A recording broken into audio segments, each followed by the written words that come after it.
Radhe Shyam team రెండో trailer తో promotion ని పీక్స్ కి తీసుకెళ్లింది.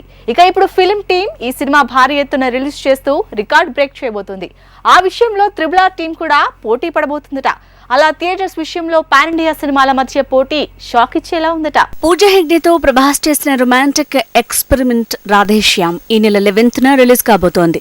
ఈ మూవీ విడుదల ఇప్పుడు హాట్ టాపిక్ అయింది. రాధేశ్యామ్ మూవీని ప్రపంచవ్యాప్తంగా భారీ ఎత్తున రిలీజ్ చేయబోతున్నారు. కేవలం యుఎస్ లోనే 3500 పైన స్క్రీన్లలో ఈ సినిమా సందడి చేయబోతోంది. రాధేశ్యామ్ ఇండియన్ మార్కెట్లో ఏకంగా 5500 స్క్రీన్లలో రిలీజ్ కాబోతోందట.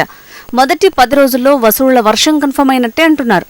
రాధేశ్యామ్ ఇండియా మొత్తంగా 5500 స్క్రీన్లలో, యుఎస్ లో 3500 స్క్రీన్లలో విడుదల కాబోతోంది. అయితే RRR టీం అంతకు మించేలా రిలీజ్ ప్లాన్ చేసుకుందట. బాహుబలి తర్వాత రాజమౌళి చేసిన పాన్ ఇండియా మూవీ RRR. ఈ సినిమా దేశవ్యాప్తంగా 5500 కంటే ఎక్కువే స్క్రీన్లలో ప్లాన్ చేస్తున్నారట.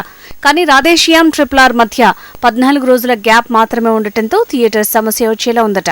ఏప్రిల్ 14న వరల్డ్ వైడ్ గా రిలీజ్ కాబోతోంది KGF చాప్టర్ 2 మూవీ.